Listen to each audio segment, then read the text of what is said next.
I'm gonna tell you, Simone, it is a pleasure to have you back. I'm so excited. And I already have another regret is the few minutes we always spend kind of just warming up. That shit was almost an hour. It was so good. It was so good. I don't know if we're gonna topple that, but for everybody that's here, listen, I'm super excited to have you here, listening on what we're doing because my outcome today is to bring some more awareness and insight to a space that for many years I think was taboo, and I think based out of ignorance, and it's just energy in the universe and listening to your body, and then having a lot of experience, like having a lot of experience in different areas that we can bring to our first responders that are listening to us, to people who are big into self-development, just give you a different viewpoint, and then those in our charity space. At the time of this recording, the nonprofit world, which is there to serve others, is going through a transformation, a roll call, a wake up, and it's gonna be difficult. And if we can kind of teach them about alignment, not competition, right? That pre-fail, I was paying attention. And so I'm happy to have you here because you've been a patient woman. Like for anyone that comes to a firehouse to teach yoga, what's a bunch of goons, right? They have patience. Thank you for coming in. Oh my gosh, I am so happy to be here. Thank you for having me back. I love it. Stoked. I love it. And I know like we've like stayed connected through social media for the last last 2 years, and you've been all over. I have. What are you up to? Man, what am I not up to? I've definitely streamlined. I've removed the clutter and all those things. But as far as like being all over, literally the world. So I really came into just my own personal path of having this narrative of if you want to go places, it's great, and having the desire to do so is incredible, but it costs money, and it you know, the desire isn't enough. Action has to be a part of it. And I grew up with an incredible step grandmother who was a TWA flight attendant, and she would extend her layovers for 2 weeks in places like Egypt and Hawaii, and like come back with all these treasures and stories, and like my mind was just expanded. But then it was like completely like just brought down into reality check of that's great that you want to go, but I'm not taking you, and and you're not getting a free lunch just because I've worked my way up into being able to do this, right? And so it kind of like I had dreams and vision, and I'm like, and then like simultaneously being combated with, well, fuck, how am I going to do that, right? And so I never was one to really think that traveling was something that I would get to do often or a lot or even at all. Yeah. And especially just with my upbringing and lack of finances and all the things, and the money story runs deep of the lack. And it just changed. One of my really good friends that I met in the online world, she is from Australia. She'd never been to the States. She's like, I'm coming. And I was like, okay. And it like, it like geared me up for this incredible like time frame. In 2024, my business went from, I don't know how I actually survived 2023 of like financially. I nearly 3x'd my income, had a $111,000 year in 2024, all while getting this activation and this incredible spark to travel. And so I took like an entire month off of actually like deep into my business, traveled around with her, and we went from Vegas and different areas in Vegas, Mount Charleston, and to Lake Mojave, and then we went to Joshua Tree, and then we went places I've been, but like seeing it from a new person's eyes and a new person's perspective, right? And like just like mind blown. She's like got these mountains, like things that we could take so for granted. Yes. Here in Vegas, we're like, oh yeah, Red Rock, cool. And then from there, right after that, I had my spiritual excursion in Bali, and that was my first spiritual excursion that I had led since 2022 when I kicked off my spiritual excursions in Egypt. And Bali was incredible. I had 15 incredible souls join us and change just the entire landscape of myself and of them. And really, then from there, I had Tulum this last year in November. But in between there, I've had pockets of opportunity that I've just seized. And financially, it doesn't make sense to go. December went to Costa Rica to go to an in-person immersion for a somatic training that I was in. Then in February, I got asked to speak on stage regarding my method that I created, which is Yogkisoma, and then that I won an award for that. I was speaking on the main stage with women that are multi-millionaires who have created incredible sustainability in their businesses, and they're giving back in different ways. And also just like, I was the smallest fish in the pond on that main stage, and I'm just like, wow, like incredible. So that was Cozumel. And then there's so many other opportunities that I had, and another one was Costa Rica again for another in-person immersion that I went to for a training, and then Tulum, and then I'm going back to Bali to lead another spiritual excursion in March, and then I have Egypt again in January 2027, which I'm like ecstatic about, to bring people to that ancient land and get the codes. But you know, anytime that I try to rationalize these decisions and try to make sense of it in my brain, it makes no sense. And I can think of every single excuse why not to do the thing that my heart is pulling me towards. And yet I get there and I'm like, oh, this is why. And even if I just get one little nugget, or I would establish deeper connections with relationships and with women, had all these like interesting stories around women and connecting and being able to actually be seen, which was all me, like those are my stories, that I got to rewrite because I put myself in situations that are really fucking uncomfortable and challenging for my own self-belief. Then I actually got to rewrite so many stories in the process. So yeah. I didn't mean to cut you off, No, but go. It just got down this path. I want to stay in the. Yeah. Are you a spontaneous person or are you a planner? I think I'm both. I'm a little bit of both. I like, if you give me the time to plan, I will do so. Got it. But I like get over planning. And I think the part of me that thinks I'm spontaneous, probably everyone would be like, no, you're such a planner. Like, you have to know.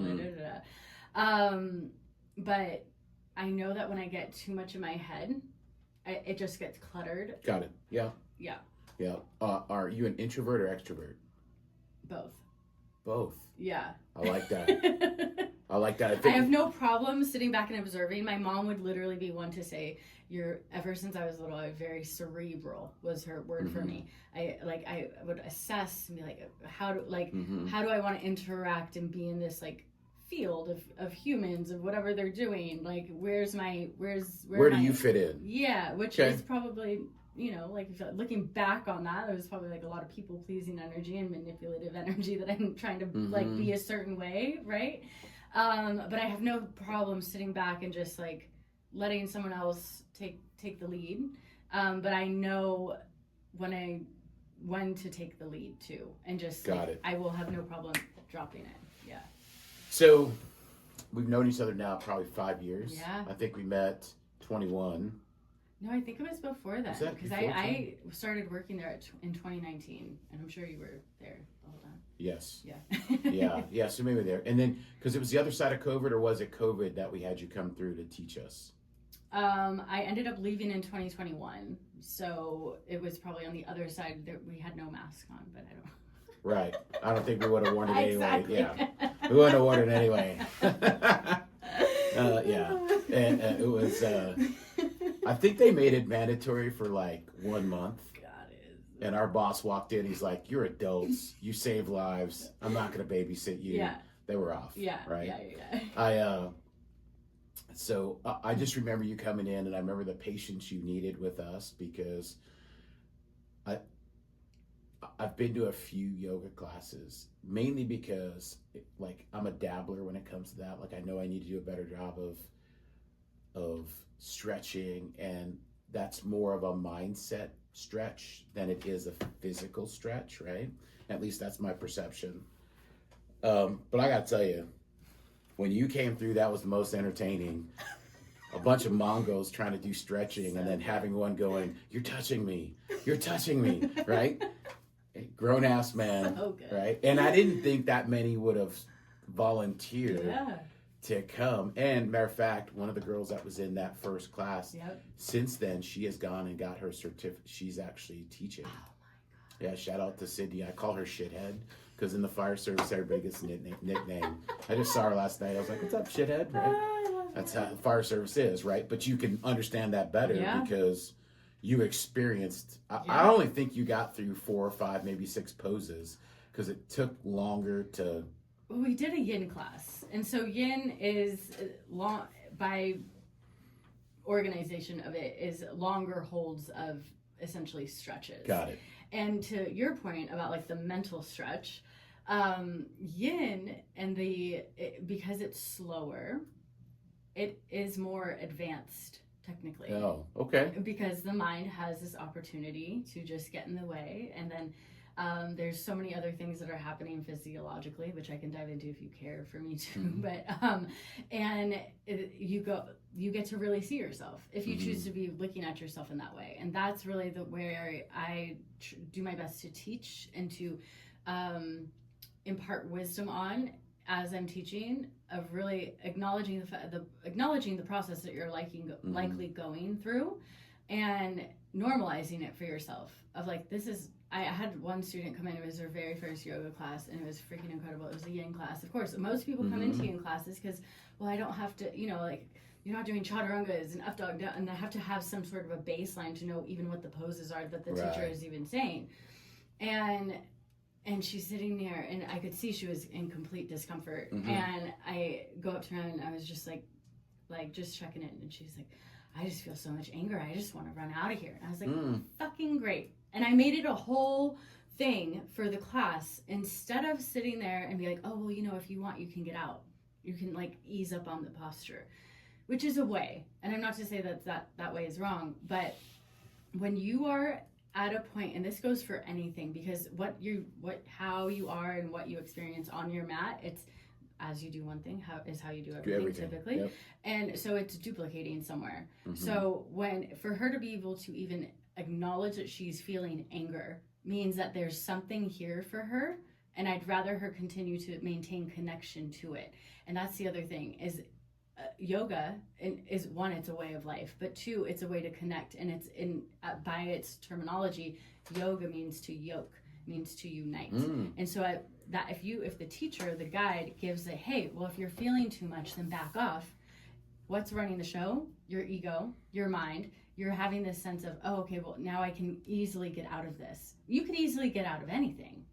But if you allow yourself to maintain and work through the resistance, what you will discover and uncover is that beneath that what I call presenting emotion, and this is like a key part of my methodology, is underneath that is the presenting emotion is a protector. It's actually that ego sense. I'm going to give you this because I know that if you go here, you typically will run. For her, if she experiences anger, the body knows, hey, I will actually be able to get you to get out of this. You're uncomfortable, so let me give you the thing that I know will shift you. But if you stay in it, you can find the gold that's underneath that's actually asking to be accessed, but the body only knows how to, in her case, bring up anger. I want to stay in that space just for a minute, because I have, in the spirit of ignorance, and I use that because if you're ignorant about something but you're curious, it gives you the opportunity to learn, right? And so there's things, I think life is about ebbs and flows. George Leonard's book talks about peaks and valleys and how they're tied to plateaus. And in life, we have this false illusion that everything's supposed to be ascending and going up, when in reality, it's all over the place, right? Sometimes it's squiggly lines, like you don't know what the fuck's happening, right? And so there's phrases out there that allow it to stay in what I perceive as being a victim's lane of just enough. Mm-hmm. So, oh, well, it is what it is. Or, well, too bad, it's not your fault because of such and such. Whatever you place to allowing you to accept things as they are, or people make a decision of like, it's like, just ignore it, keep going. Yeah. When I've learned through my teachings that like address what's uncomfortable, address what the challenge is, sit in it, absorb it, not to stay there, but to identify lessons and opportunities to push through it. And that's kind of what you just said. Exactly what I just said. Huh. And yoga is a way to do that. There are many paths up the mountain, right? And if we meet the challenges in such a way where, oh God, this is way too hard, I'm going to back out of it, and you're bypassing your own growth and evolution when you actually have an opportunity right there to change. And so, I mean, I grew up with a mother, fucking love her, God bless her, she's incredible, she's the most authentic and outspoken woman ever, and she taught me so much. But I mean, for so long, this is just who I am.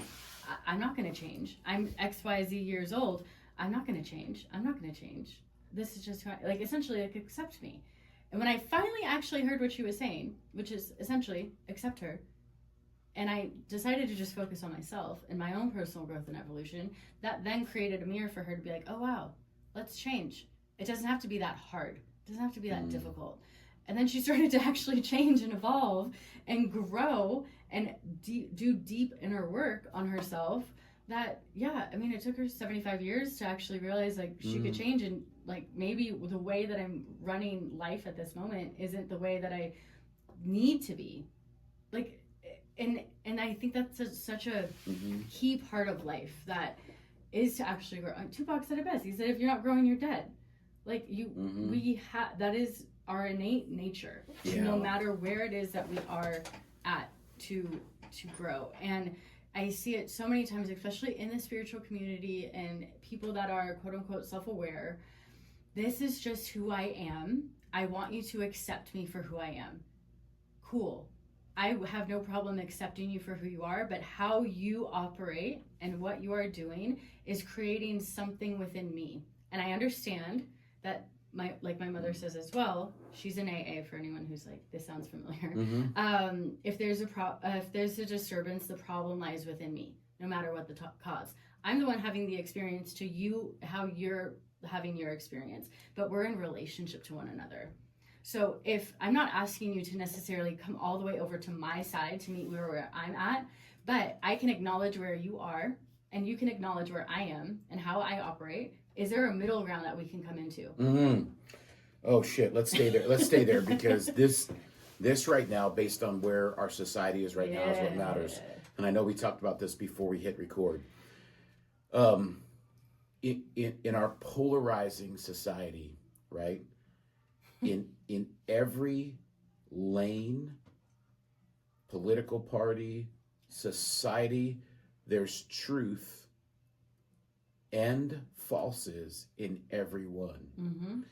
And we're moving towards not being able to even discuss where we're at to find common ground. And I had a discussion with someone recently, and I said, let's have the discussion, let's have a chat, not to change each other's opinion, but to broaden each other's perspective. Right. For me, you might actually strengthen my argument. Right.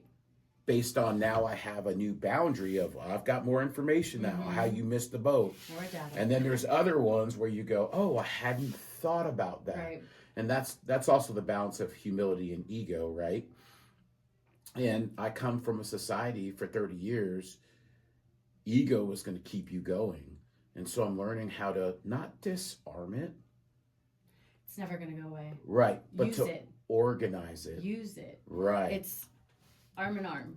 Right. If it's operating in front of you, it's going to keep you exactly where you're at because it wants you to stay exactly where Yep. you are to keep you safe. If it's operating from behind you, you could get a little like dysregulated. You could be doing things that aren't necessarily in alignment with whatever it is that you actually want to be doing. And I just want to make one mention right in this is the fact that, I think so many people, irregardless of what it is, are trying to ensure that they're proving themselves right.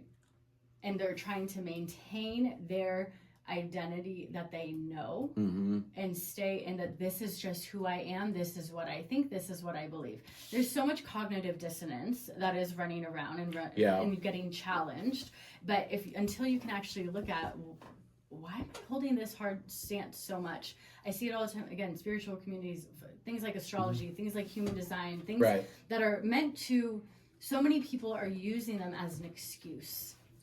This is just say that one more time. So many people are using spiritual tools like astrology and personal development things and self-discovery things, astrology, human design, numerology, whatever it is, to be like, this is who I am.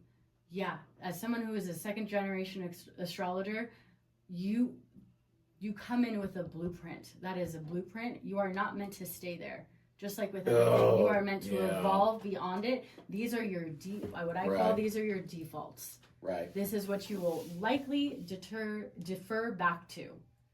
Is that something that you want to stay in? And that is your personal growth journey and self-discovery journey to see that. Okay. Yeah. Let's stay there. I want you to put your coaching, mentor, whatever. Yeah. So, as I've come up through time, I label myself two different things, and I brought this up to somebody last year, and he gave me a different perspective. Love this. And then the other side of it is something. The first one is I tell people I don't have my ducks in a row. I have squirrels, and they're at a rave, right? Daily basis, and I'll talk about what he thought about. And then the other thing is I always say, I'm a saint and a sinner. Yeah. I think if you lined up everybody I know, not everybody's going to like me. They're not going to like the things I've said, things I've done. Some of it I fault, but I do believe I'm a product of my own choices. And so there's two questions I want you to do.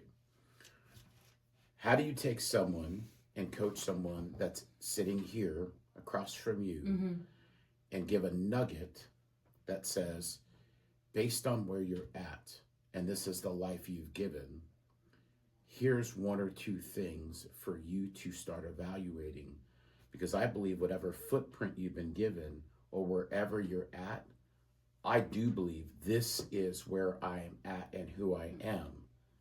The difference is this is not where I'm staying. Correct. There's way more to do. And the more I find out, the more I realize I don't know shit. Right? Yeah. So that my first question is, what's one thing you would give me? And then the second part, because I want to write this down before I forget it, or ask it before we get it, is what have you done in the last 2 years? Because 2 years ago, you were in a different struggle to actually put that in place, because you're showing up to me as a different energy than you were December of last year or December of 23. That's 2 years ago. Does that make sense? So I want to see, first off, what do you coach me on? And then what did you do? Because those are things that people could use listening to this. So my question to you, what are you gaining from constantly saying, I don't have all my ducks in a row, and that I have squirrels that are running around like a rave or however. Right, I don't have ducks in a row. I have squirrels, and they're at a rave. And they're at a rave. So the perception of people is that I've got my shit together, when in reality, I'm taking on stuff that I have no clue about. I'm just prompted to go hustle for more, hustle for better, and that there's way more out there if I reach for it. So what you're actually saying, which I would encourage to maybe reframe this for yourself, is I don't know, but I'm following the call that has been put on my heart, and I'm moving in direction, and as I'm moving, I'm gaining experience, I'm gaining knowledge, I'm gaining wisdom through the lessons and the failures and the actions and inactions that I'm taking and the connections that I'm making to actually just it's almost like you're saying, I'm no better than you. I'm no better than you. I am. That is the point. Like, that is the point. And to what you're saying, I tell people I'm here on a mission to stack moments. Mm-hmm. I'm here to stack moments. I can't control if that moment's good, bad, ugly, or indifferent. Now, I've seen the worst of what bad moments are. Yeah. We've had to try and fix it. Right. There's only so much you can do if there's body parts not there, right? Yeah. So I've seen the worst of the worst. But the problem I have with that in showing or telling people I'm no different is I believe I'm cursed with just enough syndrome. Mm.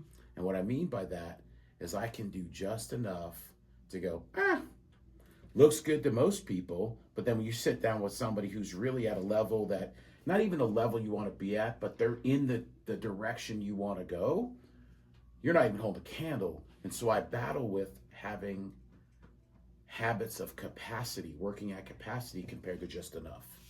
So you're using this as an excuse. See? Exactly. You're using it as an excuse as to why you get to stay in the just enough. Right. So the guy that I said that to last year, shout out to Mitch Newman, gave me almost the same type of... So you've been running this program for a year? Even not the program, awareness? just that statement. Right? So you're still running it. More than that. No, I say, that's why I brought it up. Yeah. Right? Like, hey, I have ducks in a row. And I'm a product of my own choices. Yep, we all are. 100%. And so being able to take that in is important. But then the other side is leveling up. Well, I'm a Satanist sinner, we'll do it. Yeah. Now, the needle has moved. Okay. My needle has moved, Great. right? So where? From the business perspective, it's moved a percentage of where I want to be, but I don't feel fulfilled based on when it was just the number, right?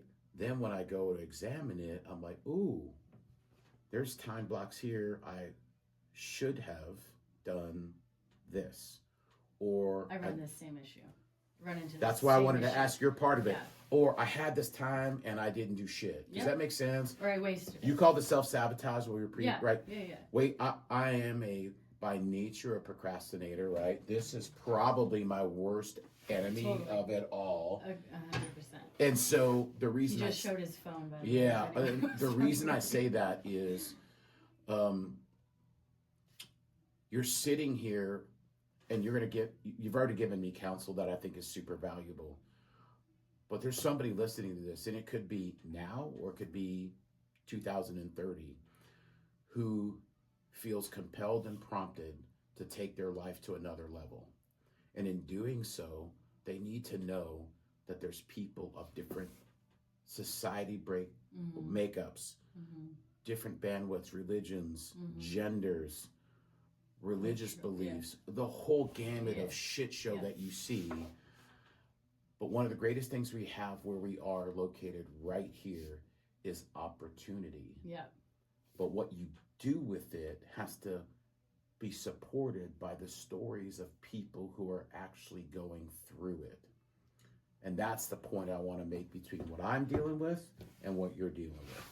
Yeah, and I think this goes back to another thing that we said right at the end of our pre-conversation. It's like 45 minutes.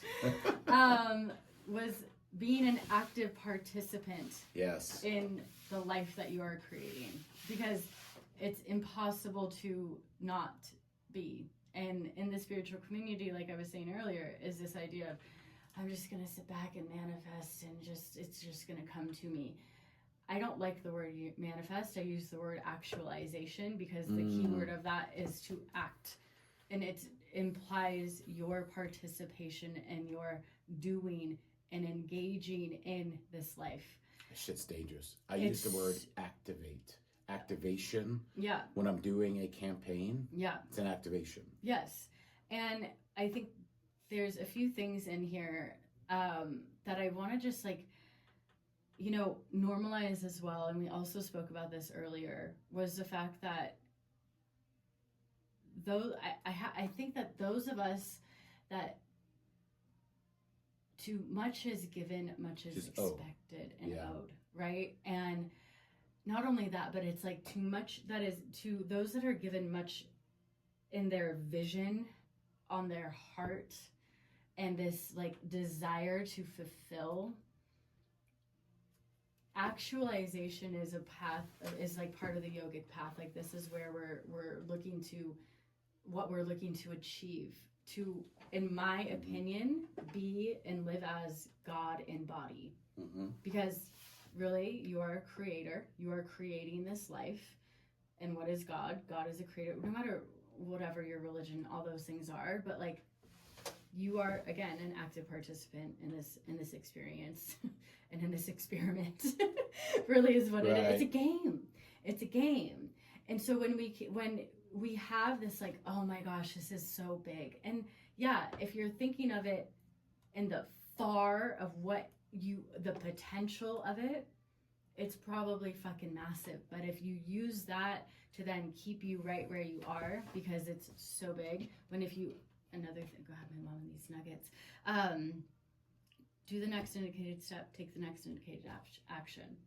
And it doesn't have, like, it gets to be in something a bit more manageable. Now, you're the one, and same with me, sitting at the end of the day, what did I actually get done today?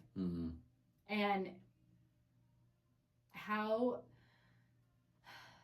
if we're equating success based on numbers, we're never going to have it. We're never going to achieve it because numbers never end.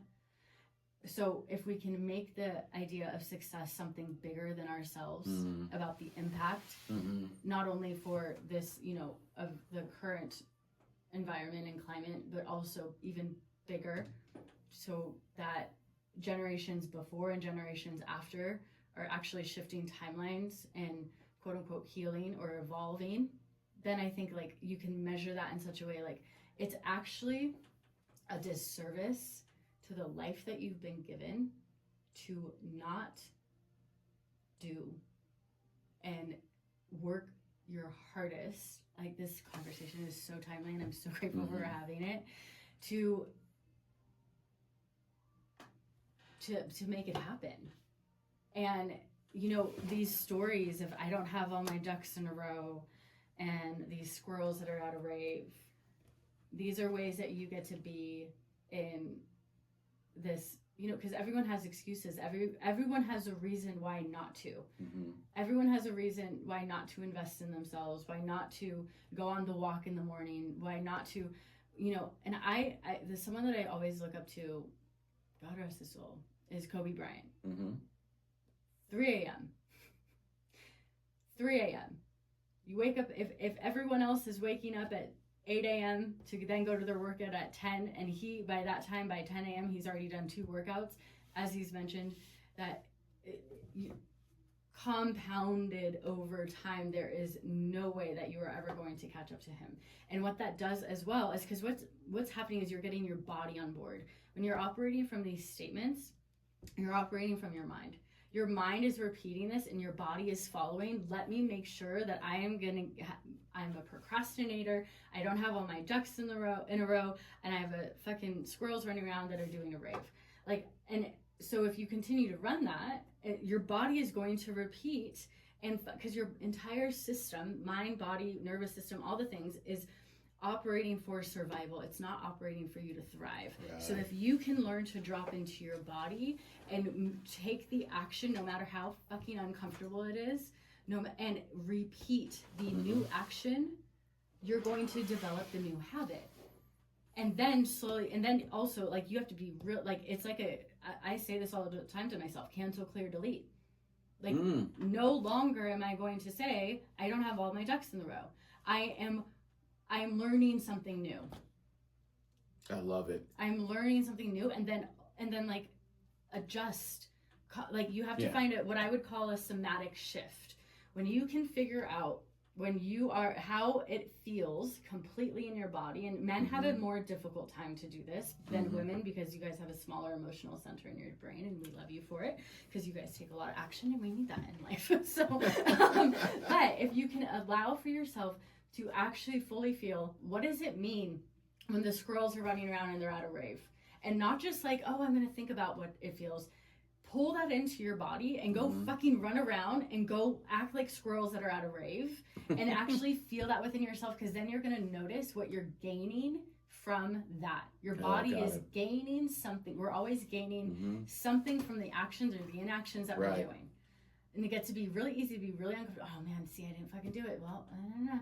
Like, but then you get to your deathbed, and what is the 90? Like most people are saying, it's regret. It's regret. It's regret. That they didn't do 100%. And all the things. I mean, my mom's over here worried about her fucking credit score, and I'm like, are you gonna buy a house? Like, no. Like, so what does it matter? Like, what does it matter? Be happy that you have info credit to do whatever the fuck you wanted to do if you wanted to do it, but you're not gonna do anything with it. Right. What are you actually gonna do with it?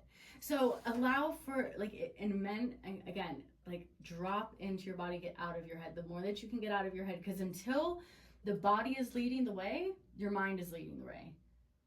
And it's going to tell you stories. And your body is going to reinforce the stories. And then you're operating on a feedback loop. The reality that you are experiencing is going to confirm the narrative. You're going to be granted with every opportunity to procrastinate. You're going to be granted with every opportunity to not have your ducks in a row. Guess what? Your ducks are not in a row until they're in a row. So get them in a row. Amen.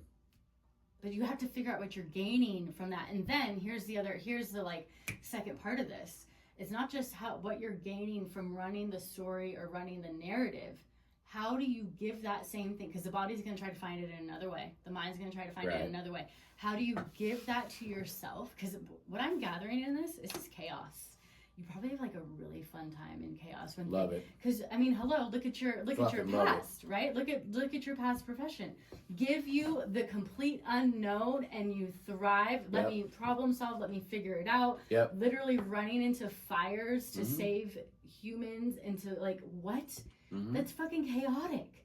So you need to actually find a new way to. Because here's what the other thing is: chaos is creation. Birth, the process of creation is completely chaotic. It's completely unknown. Stars being born is literal chaos. So, and your whole body language has shifted. I start laughing because you're like, smiling. Oh, I love that. Give me chaos. Because I thrived in that spot. I wanted to be in it. You get to thrive here. This is actually your thriving point. Your system is like, hey, I want to do, you actually have more energy in your tank in this, from what I'm gathering, you have a lot more energy than you're using, and you're letting it 100%. It's like, you don't know how to channel it. You don't know how to use it. And so it's like, oh God, what the fuck do I do with all this? I'm just going to procrastinate and avoid. So let me stay in that point, and then I want to end with this, because we're going to end up having to have you back sooner rather than later, right? So I agree with what you said. That was so insightful, because for us, we call it getting in the shit, punching a clock, the reality, or EQ, emergency quotient. All the more sets and reps you had in the shit, the more you gain clarity going through chaos, right? Because we had to master those skills, right? And it lends to the point where I talked to you before we started recording about I was always in search of the perfect fire. Not the fire itself, but my operation of it, right? So that was always trying to master chaos. Now, with that, during chaos, one of my biggest fears is in that space for 29 years, when you operated in chaos, the energy is dark, aggressive. There it is. And I would call it the alter ego of motherfucker. Like, we were saying some shit to each other. Yeah. Because everyone's operating in survival. Get your fucking like, what do you do? Like, it's just real aggressive. Military people, police officers. I know there's a situation at the time of this recording where, the officer said something. Everyone's like, what is wrong with those people? If you've never been in that scenario where you're doing life and death shit, you don't process the shit we say to each other. And so now I take that and go, hey, buddy, let's master chaos. However, you can't say the fuck are you doing, right? Yeah. To somebody who's now your partner in helping other people. And I'm leaving that because I don't want you to answer that now. I'd love for you to answer it on social media. Okay. So that people follow you. Does that make sense? Yep. But okay. We're putting so a cliffhanger to a podcast. That is so hard. I'm also curious, is that a way for you to avoid actually diving into this further?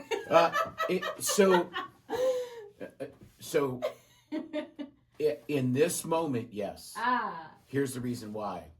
This is a journey. And even if we tackled it right now, what we do when we're not here is really when it matters. And so I challenge you to check on me. Okay. I challenge you to tell me what I'm supposed to do off. But when you come back, let's do something that actually brings from where I'm at now to here. Yeah. And you've experienced a little bit of what it's like in the firehouse because you spent 2 hours with us. Yeah. I think I did it twice, actually. Yeah. And it's easy, but it's different. Oh, yeah. Yeah. So, and I love those guys. Like, they're my boys, right? Yeah. But we operate in a whole different space. And when you're thinking corporate structure and job, a fire station is nothing like that. Yeah. Right? And so now that I'm in what I would consider normal and I'm moving and progressing, I'm very keenly aware that there's so much opportunity and growth. Yeah. But I have to focus on the little things inside of me first. Right. Or not first, but alongside the other stuff to minimize the excuses, the procrastination. Does that make sense? Yeah, 100%. And really what this is, I won't dive into it, but it's an opportunity for you to rewrite this story that chaos is dark and aggressive. 100%. Because this is where you get to literally have that, because your body is associating chaos 100%. with dark and aggression. Yep. And now it's like, oh, I get to find, because do you enjoy that darkness and aggression? Sometimes. Okay, so then it's sometimes you have to be like one of my nicknames was Ghetto Daddy. Sometimes you gotta. Right, and we all have these different. I'm gonna say some shit. Yeah. I said some shit on a fairly regular basis that would probably offend most people. Yeah. But in that zip code, it wasn't offensive, and I had the tint on my skin to be able to talk real. So, and look at this, right? There's an entire new archetype that comes 100%. in, and that's what people don't realize is like you can have like this part of me is for this. Yes. This part of me is for this, and that's really the work. Is like because we want all of them to know, like all these parts of you. Everyone has a million parts of them to know that they are accepted, and that. But I also know when to use you and where. 100%. If you think of Denzel Washington, yes. Right? Or even Kobe, yeah. Let's All stay of in them. Denzel, Okay, right? let's stay in Denzel. Sometimes you have to be Denzel in Carbon Copy when he was brand new in the acting world. Compassionate. Sometimes it's Remember the Titans. Sometimes it's Training Day. Those personas and the ability for him to play in those spaces like that, right? Yeah. In my world, I was very misunderstood in the fire service. There's still people to this day, and I've been gone for 3.5 years, that don't like me. And I'm going to tell you right now, they're right. I gave them a reason. I may regret how I said something, but I don't regret that I said something. But now that you're in this space, I think that like the second rodeo or my second act, it's a privilege to be able to work at it. Right? I mean, yeah, and you've developed enough like consciousness to actually self-reflect and take personal accountability and personal responsibility, like, and acknowledge at any point you can change and decide to be a different version of yourself. And whether or not, like, those people, they probably don't like that version of you that they saw. Oh yeah. But like, if they maybe took the time, like, if, you know, again, going back to like that connection, that relation energy that we were talking about earlier, like, this is, you know, if it is, because I know fostering connection is such a big part of you. Oh, love it. You it's know? a response. To me, it's fulfillment. It's a responsibility. Yeah. Yeah. And so leading with that of like, hey, because I also know that you have no problem humbling yourself to just kind of like open a door again. Sure. So I'm going to challenge you. I'm going to challenge you. And